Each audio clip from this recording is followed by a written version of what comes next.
안녕하세요. 사연 읽어주는 남녀 옛이야기입니다. 오늘도 와주셔서 감사합니다. 구독과 좋아요는 채널 운영에 큰 힘이 됩니다. 꼭 부탁드리며 오늘의 사연 시작하겠습니다. 안녕하세요. 저는 결혼한 지 3년 반 정도 된 가정주부입니다. 결혼 전에는 생각지도 못한 일들을 겪으면서 엄청 충격을 받았는데요. 지금도 생각하면 충격적이고 소름이 끼칩니다. 제 주변엔 저희 시댁 같은 경우가 없어서 어디 하소연하기도 그렇고 고민 상담하기도 애매하네요.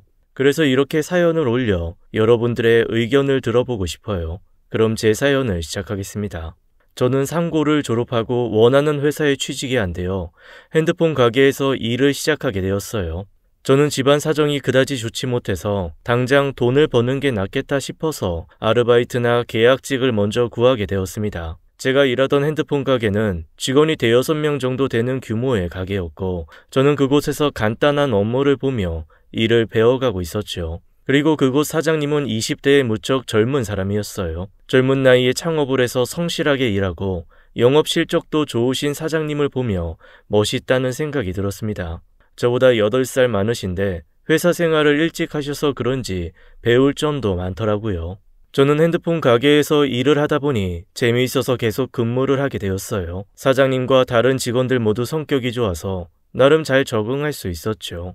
특히 사장님이 무척 친절하게 대해주셨습니다. 저는 그런 사장님께 남모르게 좋아하는 마음이 생기게 되었어요. 하지만 사장님에겐 여자친구가 있었죠. 제가 일한 지 1년이 넘어갈 즈음에 사장님이 다른 직원과 이야기하는 걸 우연히 듣게 되었는데 그건 바로 사장님이 여자친구와 헤어지게 되었다는 이야기였습니다. 저는 드디어 저에게도 기회가 왔다고 생각했고 그때부터 사장님께 적극적으로 다가갔어요. 가게에서 일할 때 사장님 눈에 들기 위해 더 열심히 하고 사장님께도 싹싹하게 대했습니다. 특히 사장님께 이것저것 챙겨드리곤 했어요. 추운 날씨에 제가 직접 짠 핸드메이드 목도리도 선물하고 생일 선물도 챙겨드리게 되었습니다. 하지만 사장님은 저의 그런 호의를 부담스러워하셨어요. 저를 어린애로 보시고는 언제나 선을 그으시더라고요. 사실 8살 나이 차이가 그렇게 큰 게 아니라고 생각했는데 사장님은 저를 어리게만 보니 제 마음은 답답하기만 했습니다. 그러던 어느 날 제가 사장님의 돌 같던 마음을 움직이게 된 계기가 있었는데요. 그건 바로 제가 사장님의 어머니께서 갑상선 암에 걸려 수술을 받으셨다는 이야기를 듣게 된 후부터였습니다. 사장님은 외아들이었고 어머니와 아버지와 단 3식구가 함께 산다고 들었어요. 어머니가 수술을 받고 몸져 누워 계시니 집안을 돌봐줄 사람이 아무도 없어서 힘들겠구나 싶더라고요. 아니나 다를까 사장님은 입던 옷을 3일이나 입고 나올 정도로 하루하루 행색이 초라해져 갔어요. 가게 일도 바쁜데 어머니 챙기랴 무척 힘들어 보였습니다. 그래서 저는 사장님을 위해서 사장님의 어머니를 위해 도움이 될 게 뭐가 있을까 생각해 보았죠. 인터넷에 갑상선 암에 대해 알아보니 수술 후에 사후 관리가 더 중요하다고 하더라고요. 특히 음식을 잘 가려서 먹어야 한다길래 저는 갑상선 암에 좋다는 음식들을 준비해서 가게에 출근하게 되었어요. 그리고 사장님이 퇴근하시는 길에 사장님께 제가 준비한 것들을 드리게 되었습니다. 사장님 어머니가 편찮으시다고 들었어요. 이거 별거 아닌데 그래도 도움이 될까 싶어서 한번 만들어 봤어요. 지연씨, 이게 뭐예요? 이거 반찬들이에요. 갑상선암 수술 후에 좋다는 음식들로 준비해봤어요. 사장님 어머님이 수술한 지 얼마 안 되셔서 식사 챙겨 드시기 어려울 것 같아서요. 사장님은 제 말에 잠깐 머뭇거리더라고요. 지연씨가 이렇게 챙겨주는 마음은 정말 고마운데 좀 부담스럽고 미안하네요. 사장님 부담 갖지 말고 가져가세요. 전 그냥 사장님이 저한테 잘 대해주셔서 고마운 마음으로 드리는 것뿐이에요. 그리고 이거 코코넛 오일인데 이게 진짜 좋다네요. 꼭 하루에 한 숟가락씩은 드시라고 전해주세요. 정말 고마워요. 사실 요 며칠 어머니가 아프신 바람에 저희 집 상태가 말이 아니었거든요. 저희 어머니까지 생각해서 이런 걸 다 만들어주고 지연씨 어리게만 봤는데 참 속이 깊으시네요. 정말 고마워요. 이건 어머니께 잘 전달드릴게요. 그날 이후 사장님이 저를 바라보는 눈빛이 조금은 달라진 걸 느꼈어요. 그 후로도 저는 몇 번 더 반찬을 만들어 사장님께 보내드렸습니다. 사장님은 저의 그런 행동에 감동을 받았는지 어느 날은 퇴근할 때 저에게 할 말이 있다고 퇴근하지 말고 잠깐 기다려달라고 했어요. 저는 다른 직원들이 퇴근할 때까지 기다렸고 모두가 퇴근한 후에 사장님이 제게 와서 말을 걸었어요. 지연씨, 그동안 너무 고마워요. 저희 어머니도 엄청 고마워하고 있어요. 아이, 뭘요. 그보다 어머님은 몸 좀 어떠세요? 덕분에 많이 기운 차리셨어요. 다행이네요. 그래서 말인데 제가 지연씨께 감사한 마음을 어떻게 표현해야 할지 고민하다가 영화 티켓을 가져와 봤는데 혹시 오늘 저랑 영화 보러 갈래요? 지연씨가 공포영화 좋아하신다고 들어서. 사장님은 제게 수줍게 공포영화 예매 티켓을 내밀며 저에게 데이트 신청을 했고 저희 둘은 늦은 밤 영화를 보고 가볍게 술도 한잔하게 되었습니다. 그 후로도 가끔씩 다른 직원들 모르게 데이트를 하게 되었어요. 그리고 어느 날 사장님이 제게 와서 난감한 듯이 말을 꺼냈어요. 지은씨, 저희 어머니께서 그동안 너무 고마웠다고 식사 한번 대접하고 싶으시다는데 그건 좀 부담스럽죠? 어머님이 식사를요? 아니요, 전혀 부담스럽지 않아요. 초대해 주시면 감사한 마음으로 갈게요. 저는 그렇게 사장님의 집에 처음으로 놀러 가보게 되었어요. 사실 몇 번의 데이트를 하긴 했지만 사장님이 아직 사귀자는 말을 안 해서 서로 좋은 감정으로 만나는 상황이었는데 사장님 어머님의 초대로 집에 놀러 가게 된 거였죠. 사장님의 집은 꽤나 잘 사는 집이었습니다. 엄청난 부자는 아니지만 그래도 집안에서 여유가 느껴지더라고요. 저와 사장님이 집에 들어가자 사장님의 아버지께서 어서 들어오라며 저를 집으로 안내해줬고 곧 이어 사장님의 어머니께서 앞치마를 두른 채로 부엌에서 나오셨죠. 환한 미소를 지으며 서 계신 모습이 얼마나 우아하고 예쁘신지 사장님의 잘생긴 외모가 어머니의 유전자를 물려받았구나 딱 알겠더라고요.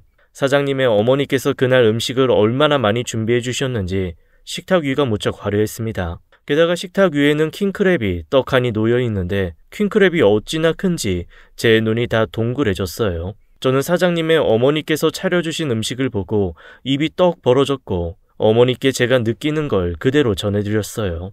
어머니, 정말 푸짐하게 차려주셨네요. 태어나서 이렇게 고급진 상차림은 처음 봐요. 하하, 지연씨가 말을 참 재밌게 하네요. 그동안 지연씨한테 얻어먹은 게 있는데 제가 이 정도는 해야죠. 아니에요. 어머님이 지금 이렇게 기운 차리신 것만 봐도 저는 기분 좋아요. 어쩜 이렇게 마음씨도 고울까. 어서 앉아요. 음식 식기 전에 맛있게 들어요. 고맙습니다. 잘 먹겠습니다. 사장님의 아버지는 제게 게살을 발라주기도 하고 저를 아주 귀한 손님 대하듯이 챙겨주셨어요. 그리고 식사가 거의 다 끝나갈 즈음 사장님의 아버지께서 말씀하시더라고요. 우리 정훈이한테 들었는데 아가씨가 참 성실하고 착하다고 하더군요. 칭찬 감사합니다. 나는 아가씨가 참 순수해 보여서 마음에 드는데 아가씨는 우리 정훈이 어때요? 아버지, 그런 말은 실례예요. 아버지가 주책이시네. 지연씨, 다 먹었으면 이제 제 방으로 가요. 사장님이 어쩔 줄 몰라 하는 모습에 사장님의 아버지와 어머니 모두 껄껄껄 웃으셨고 저도 웃음이 나와 피식피식 웃는데 사장님은 그런 저를 방으로 데리고 들어갔네요. 사장님의 방은 잘 정돈되어 있고 아주 깔끔했습니다. 그리고 방을 둘러보는데 제 눈에 들어온 액자가 하나 있었어요. 그건 다름 아닌 사장님의 전 여자친구 사진이었죠. 제가 그 사진을 본 걸 눈치챈 사장님은 당황해하며 사진을 서랍에 넣으며 말했네요. 이게 아직 있었네. 지연씨 마음 상하게 할 생각은 아니었는데 엄마 일로 정신없다 보니까 이걸 치운다는 걸 깜빡했네요. 아니에요. 그런데 뭐 하나 물어봐도 돼요? 그럼요. 전 여자친구 분이랑은 왜 헤어지신 거예요? 그게 그냥 마음이 안 맞아서 헤어진 거예요. 연인 사이에 헤어지는 게 달리 무슨 이유가 있겠어요. 지은씨, 그런데 이런 얘기는 좀 우리 바람 쐬러 잠깐 나갈래요? 저는 그날 저녁 사장님의 부모님께 인사를 드리고 사장님과 소화도 시킬 겸 공원 산책을 하게 되었어요. 그리고 그날 저는 사장님께 정식으로 고백을 받게 되었습니다. 나중에 알게 된 사실이지만 사장님은 저와 나이 차이가 많이 나서 처음부터 여자로 보지 않았었는데 제가 어머니께 잘하는 모습을 보면서 자기가 동반자로 꿈꾸던 현모양처 같은 모습에 반했다고 하더라고요. 그렇게 저희 둘은 사귀게 되었고 1년간의 달콤한 연애를 하게 되었습니다. 사장님은 제가 공식적으로 여자친구가 되고 나서부터는 저를 엄청 챙기고 잘해주셨어요. 하루도 저와 떨어지려고 하지 않을 정도로 저를 사랑해 주었습니다. 그리고 얼마나 헌신적인지 매일 퇴근할 때마다 저를 집 앞에 데려다주고 제가 집까지 들어가는 걸 확인한 후에야 돌아가곤 했어요. 그렇게 공주 대접 받으며 1년의 연애를 하고는 결혼을 하게 되었습니다. 남자친구 부모님은 저를 아주 예쁘게 봐주셔서 결혼도 아주 물 흐르듯이 진행되었어요. 저희 집이 형편이 좀 어려운 것도 전혀 문제 삼지 않으시고 너희 둘만 잘 살면 된다고 하셨죠. 저희 부모님도 제가 잘 사는 집에 시집가니 무척 좋아하셨어요. 게다가 남자친구가 저에게 잘하는 모습을 보시고는 제 남편감이 믿음직하다면서 좋아하셨습니다. 그렇게 양가 부모님의 축복 속에 결혼을 하게 되었습니다. 저는 결혼을 하면서도 제가 참 인복이 많은 사람이라고 생각했어요. 화목한 가정에서 자란 남편과 착하신 시부모님을 갖게 되었으니 제가 꿈에 그리던 결혼 생활이라 생각했습니다. 저는 결혼 직후 남편 소유의 오피스텔에 들어가서 신혼을 시작하게 되었어요. 그런데 결혼 후 얼마 안 가 남편의 핸드폰 가게 영업이 조금 어려워졌고 남편은 제게 오피스텔에 월세 입자를 구해서 월세를 받고 우리는 본가에 들어가서 당분간 사는 게 어떻겠냐고 제안을 했습니다. 저는 시부모님이 워낙 좋으시기에 같이 살아도 되겠다고 생각했고 남편에게 그러자고 했어요. 남편은 다음날 바로 집을 내놓았고 저희는 금방 세입자를 구해서 나가게 되었습니다. 그리고 시댁으로 이사를 가게 되었어요. 시댁은 집이 아주 큰 전원주택에서 살고 계셨기에 저희와 살림을 합쳐도 서로 불편하지 않을 정도였습니다. 하지만 이때 합가를 하는 게 아니었는데 지금 다시와 생각하면 정말 후회가 됩니다. 다시 시간을 되돌릴 수만 있다면 하는 마음이 지금도 하루에도 여러 번 들어요. 그동안 부부 사이가 좋아 보이시던 시부모님의 모습은 전부 진짜가 아니라는 걸 알게 되었어요. 저는 결혼 후에도 계속 남편의 일을 도와 핸드폰 가게에 나갔었는데 합가 후에도 계속 일을 하고 있었어요. 평일에는 아침과 밤 시간에만 시부모님들과 마주쳤기에 크게 부딪힐 일은 없었어요. 하지만 제가 쉬는 날엔 아무래도 시부모님과 함께 있는 시간이 많았습니다. 하루는 시어머니와 장을 보러 같이 마트에 가게 되었어요. 그리고 나오기 전에 시아버지께 마트에 다녀오겠다고 말씀을 드리고 나왔습니다. 그런데 나온 지 10분 정도 되었을 때 시아버지께서 시어머니께 전화를 했더라고요. 이제 마트 주차장이에요. 네, 알았어요. 라고 하고는 전화를 끊으시더라고요. 저는 시아버지께서 무슨 일이 있으셔서 전화를 하셨나 보다 하고 시어머니께 물었습니다. 아버님 왜요? 무슨 일 있으시대요? 아니다. 얼른 장 보고 들어가자. 그렇게 시어머니와 함께 열심히 장을 보고 있는데 또다시 시어머니 폰으로 전화가 걸려왔어요. 이번에도 아버님이 전화를 하셨더라고요. 그렇게 장을 보는 내내 5번 정도 전화를 받은 것 같아요. 제가 시어머니와 마트에 머문 시간이 1시간 정도였으니 거의 10분에 한 번 꼴로 전화를 하신 거였죠. 저는 시아버지께 자꾸만 전화가 오길래 어머님, 아버님 무슨 일 있으신 거 아니에요? 그렇지 않고서야 이렇게 자주 전화하실 리가 없잖아요. 아, 그게 원래 평소에도 자주 전화하셔. 너는 신경 쓸 거 없어. 얼른 장이나 보고 들어가자. 라고 하시며 카트에 급한 손놀림으로 물건을 담으셨어요. 그리고 집에 가는 동안에도 또 한 번의 전화가 왔습니다. 전화가 올 때마다 시어머니는 상황을 보고하는 듯이 지금 어디예요? 지금 무얼 사고 있어요? 이런 식으로 계속 말씀을 하시더라고요. 그래서 전 속으로 시아버지랑 시어머니께서 금술도 좋으시고 항상 붙어 다니셔서 시아버지가 시어머니랑 떨어져 있으면 불안한 심리가 있으신가 보다 했어요. 그리고 그날 이후 장 보러 갈 때마다 늘 비슷한 일을 겪었습니다. 그런데 시어머니는 그게 익숙한 듯 그저 일 처리를 빨리 하고 집에 가시려고 하셨어요. 그러던 어느 날 퇴근 후에 집에 가보니 웬 젊은 남자가 시댁에 짐을 들이고 있더라고요. 어머니, 저 사람 누구예요? 아, 우리 집에 방이 좀 많잖아. 그래서 2층에 새를 좀 놨어. 너희 시아버지가 일을 안 하시니까 우리 용돈이라도 좀 벌었을 겸해서 잠만 잔다는 사람 구했다. 그러시구나. 잘 됐어요. 그렇게 저희 집에는 20대 중반쯤으로 보이는 젊은 남자가 새를 들어와 살게 되었어요.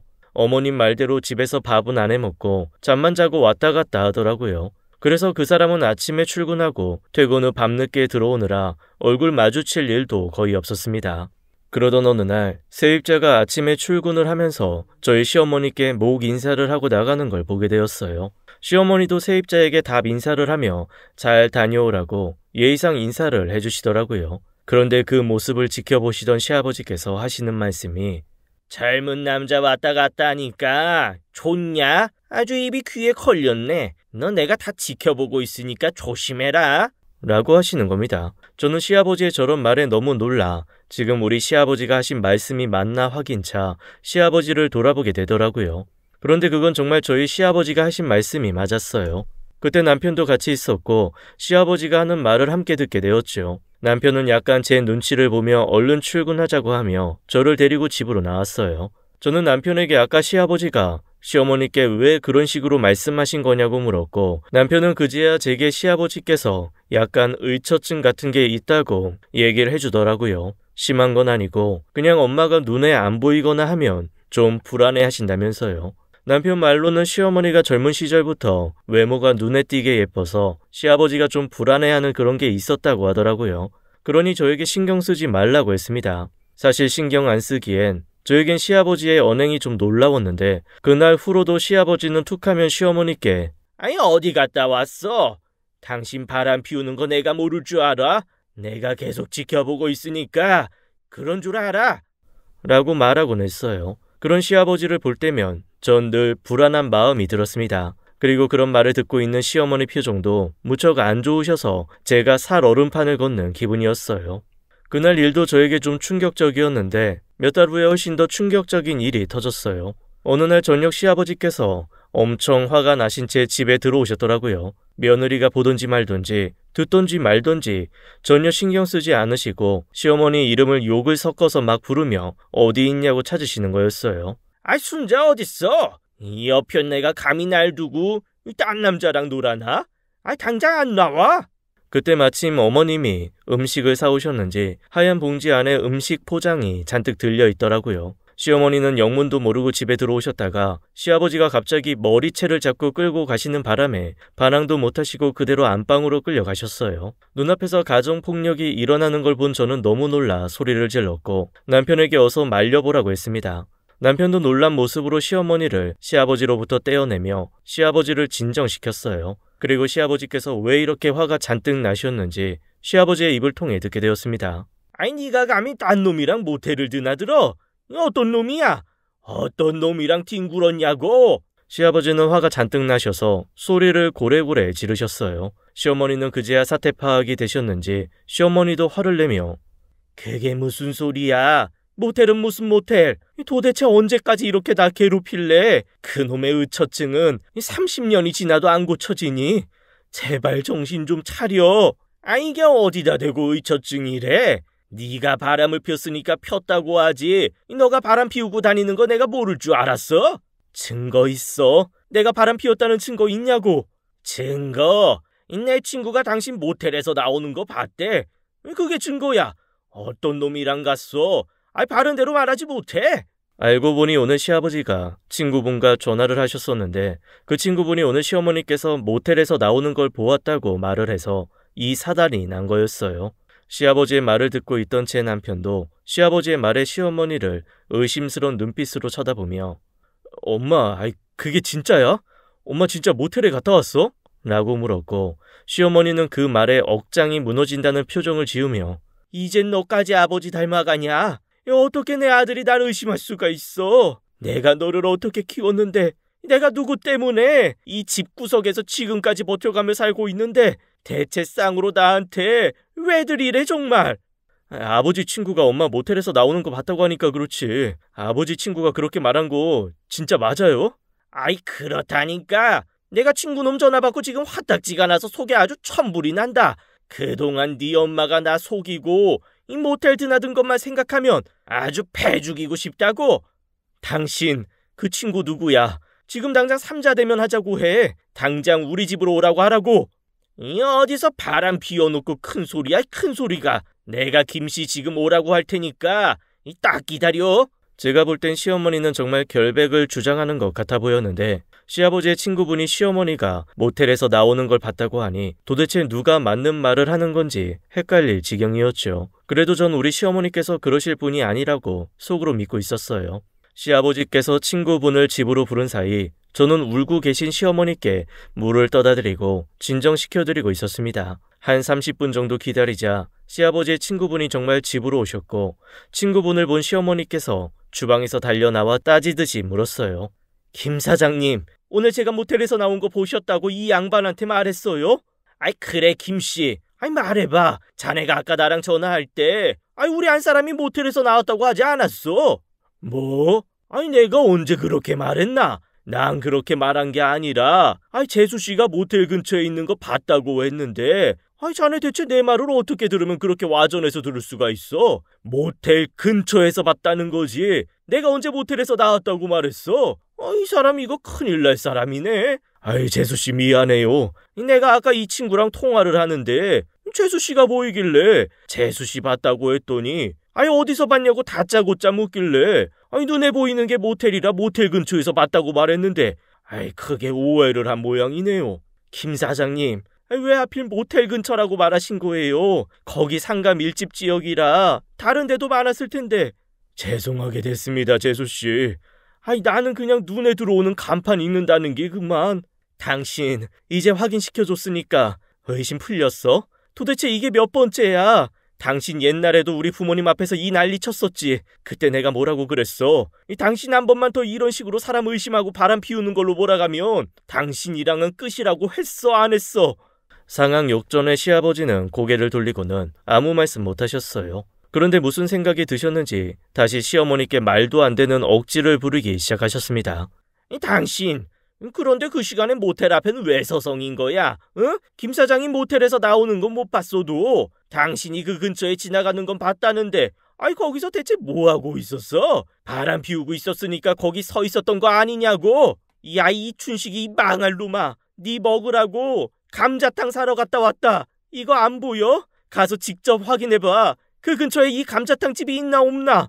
시아버지는 시어머니의 반격에 눈을 요리조리 돌리면서 할 말을 막 찾는 게 보였어요. 아이 바람 피운 거 안 걸리려고 감자탕 사온 거 아니야? 모텔 들어갔다 나오면서 일부러 근처 식당에 들려서 사온 거 아니냐 이 말이야. 그 말에 시어머니는 무언가 단념한 듯한 표정으로 시아버지를 쳐다보셨고 그대로 짐을 싸시기 시작하셨어요. 시아버지는 시어머니가 짐을 못 싸게 말리시고 밀치시길래 저와 남편이 시아버지를 막아세웠습니다. 순식간에 캐리어에 짐을 싸신 시어머니는 그대로 집을 나가버리셨고 저와 남편이 말릴 새도 없이 시어머니는 차를 끌고 사라지셨어요. 시아버지는 끝까지 자기 잘못 인정 못하시면서 시어머니가 바람 피운 게 맞다고 계속 우기셨죠. 그 후로 시어머니는 계속 집에 들어오시지 않으셨어요. 그리고 저희 가족 누구의 연락도 받지 않으셨죠. 시어머니께서 나가신 지 일주일 정도 지났을 무렵 제가 일하고 있던 중간에 시어머니께 연락을 해보았는데 다행히 시어머니께서 연락을 받으셨고 저는 가족들 몰래 시어머니를 만나러 가게 되었어요. 시어머니와 만나기로 한 커피숍에 가보니 시어머니는 이미 와 계시더라고요. 시어머니는 며칠 사이에 조금 수척해지신 걸로 봐서는 스트레스를 많이 받으셨나 보다 싶었어요. 어머님, 일주일째 연락도 안 받으시고 얼마나 걱정했다고요. 어디서 어떻게 지내고 계신 거예요? 지연아, 내가 너한테 정말 미안하다. 며느리한테 이런 꼴 보인 것도 너무 민망하구나. 너도 그날 봐서 알겠지만 너희 시아버지가 나 결혼한 순간부터 저렇게 의처증으로 나를 괴롭히더니 30년이 지나도 고쳐지지가 않네. 고쳐지기는커녕 훨씬 더 심해졌어. 어머님, 그동안 정말 많이 힘드셨겠어요. 아버님 정말 너무하세요. 이렇게 정숙하고 착한 아내가 어디 있다고 어머님한테 그렇게 대하실 수가 있는지. 솔직히 어머님 밖에서 고생하시는 것 같아서 집에 들어오라고 말씀드리고 싶어도 아버님 생각하면 어머님한테 들어오시라고 강요도 못하겠어요. 그래, 너라도 내 맘 이해해주니까 그래도 좀 낫구나. 내가 널 이렇게 따로 보자고 한 건 너한테 해줄 이야기가 있어서야. 그렇게 저는 한동안 커피숍에서 시어머니의 이야기를 듣게 되었어요. 그리고 그날의 만남은 비밀로 한 채 집에 들어가게 되었습니다. 시아버지는 저와 남편을 닥달하며 시어머니랑 연락을 해보라고 하셨지만 시어머니는 전화를 받지 않으셨어요. 나중에는 시아버지께서도 자기 잘못을 인정하시는지 저와 남편에게 시어머니랑 연락이 닿으면 자기가 잘못했다고 전해달라고 간절하게 부탁을 하시더라고요. 시어머니가 집을 나가신 지 2, 3주 정도 되었을 때 시아버지 앞으로 등기가 하나 왔어요. 시아버지는 이게 뭐지 하는 표정으로 우편물을 뜯어보셨는데 그 안에는 시어머니께서 보내신 서류들이 들어있었습니다. 그 서류에는 협의 이혼 의사 확인 신청서라고 쓰여 있었어요. 그리고 시어머니께서 보내신 편지도 함께 동봉되어 있었습니다. 시아버지는 그 서류를 보고는 손을 부들부들 떠시며 종이를 박박 찢어버리셨고, 화가 잔뜩 나셔서는 시어머니가 노망이 났다며 그러지 않고서야 어떻게 자기한테 이런 걸 보낼 수 있냐고 하셨어요. 사실 이 서류가 올 거라는 걸 저는 이미 알고 있었는데요. 역시나 시아버지의 반응으로 보아 이혼할 의사가 전혀 없어 보이셨어요. 저는 이 사실을 시어머니께 알렸고, 시어머니는 그럼 어쩔 수 없다며 이혼 소송만이 답이라고 하셨네요. 그렇게 시어머니는 결국 오랜 기간 동안 시아버지의 의처증으로 인해 이혼 소송을 제기하게 되셨어요. 시아버지는 끝까지 협의 이혼 안 해주시다가 결국 소송을 통해 이혼을 하게 되었어요. 하지만 끝까지 시아버지는 시어머니가 바람이 나서 이혼하는 거라고 철석같이 믿으시더라고요. 남편도 저도 아버님의 생각에 혀를 내두를 뿐이었어요. 그동안 시어머니께서 이런 시아버지를 참고 산 이유는 역시나 딱 한 가지 이유 때문이었어요. 그건 바로 제 남편이었죠. 아들을 이혼 가정에서 자라게 하고 싶지 않아서 시어머니 혼자 모든 고통을 감내하신 거였어요. 그리고 제 남편이 저와 결혼한 후에는 미련 없이 이혼할 일이 생기면 이혼 진행을 해야겠다고 마음을 먹고 계셨다네요. 그러면서 그날 만났을 때 저에게 이런 이야기들을 하며 저에게 미안하다고 얘기하셨습니다. 저는 시집 온 지 얼마 안 되어서 이런 큰일을 겪으니 좀 충격이긴 했는데, 그래도 시어머니께서 시아버지를 벗어나 혼자 사시는 게 오히려 집안 분위기도 더 낫고 어머니께도 좋겠다는 생각이 들어서 어머님을 많이 응원해 드렸네요. 그렇게 시어머니와는 종종 연락을 하며 남편과 저랑 따로 밖에서 만나기도 하며 지내게 되었고, 만날 때마다 시어머니의 표정은 한결 편안해 보이셨어요. 반면 시아버지는 매일 불만 많으신 표정으로 하루하루를 지내셨습니다. 때로는 조금 처량해 보이시기까지 했어요. 그렇게 어머님과 아버님이 이혼하신 지 1년 정도 지났을 무렵 시아버지도 어머님 없는 생활에 적응하며 지낸다고 생각했습니다. 그리고 그 사이 세입자는 저희 집 무거운 분위기를 눈치채고는 월세 연장을 하지 않고 나가버렸고, 그 당시 저는 임신을 해서 아이를 뱃속에 품게 되었어요. 임신 후에도 계속 일을 할 수가 있어서 남편 가게에 출근을 하게 되었습니다. 하지만 남편은 너무 무리하지 말라면서 저에게 주 3일만 나와서 일하라고 했어요. 그리고 평일에는 태교도 하고 좀 쉬라고 했죠. 그렇게 주 3일씩 일하기로 한 지 얼마 안 되었을 때 저에게 너무 충격적인 일들이 일어나기 시작했어요. 그날은 제가 집에서 쉬는 날이어서 집에서 지내다가 남편 가게에 간식 좀 싸다 주려고 나가는 길이었죠. 제가 현관에서 신발을 신는데 시아버지께서 방에서 급히 나오시더니 저를 무서운 눈으로 노려보시며 말씀하셨어요. 아니, 너 어딜 자꾸 싸돌아다니냐? 너 혹시 바람났냐? 네? 아버님, 그게 무슨 말씀이세요? 너도 조심해라. 내 아들 놔두고 바람 피우면 내가 아주 요절을 내줄 테니까. 저는 아버님의 갑작스러운 말에 너무 놀라 대꾸도 제대로 못했어요. 그리고 시아버지가 저를 무섭게 노려보시는 게 너무 무서워서 후다닥 집을 나와버렸습니다. 그리고 그날 일을 남편에게 이야기를 했고, 남편도 아버지가 도대체 왜 그러냐며 걱정스러워했어요. 여보, 나 아버님 좀 무서워. 알았어. 내가 아버지한테 얘기해 놓을게. 걱정 마. 그 후 남편은 시아버지께 며느리한테 그런 말 좀 하지 말라고 이야기했고, 시아버지는 남편에게 오히려 정신 똑바로 차리고 살라고 했다고 하네요. 제가 바람 피우지 않게요. 그 후로 남편이 더 화를 냈는데 시아버지는 아무 대꾸도 하지 않으셨다고 하더라고요. 그래도 남편의 말이 효과가 있었는지 며칠간은 시아버지께서 저에게 그런 말은 안 하셨습니다. 이젠 좀 알아들으셨나 보다 하며 지내던 어느 날 시아버지가 한참을 세탁실에서 나오시질 않더라고요. 평소에 빨래는 제가 다 맡아서 하는데 시아버지가 세탁실에서 나오시질 않으니 이상한 생각이 들었어요. 아버님, 거기서 뭐 하세요? 뭐 찾으세요? 라며 아버님이 손에 들고 있는 게 뭔가 하고 보게 되었어요. 그런데 아버님 손에 들린 그것을 보고 저는 경악을 금치 못했네요. 그건 다름 아닌 바로 제 속옷이었어요. 그것도 빨래하려고 내놓은 속옷이었죠. 저는 그걸 보자마자 소리를 지르며 아버님, 이게 지금 뭐 하시는 거예요? 제 속옷을 왜 들고 계시냐고요?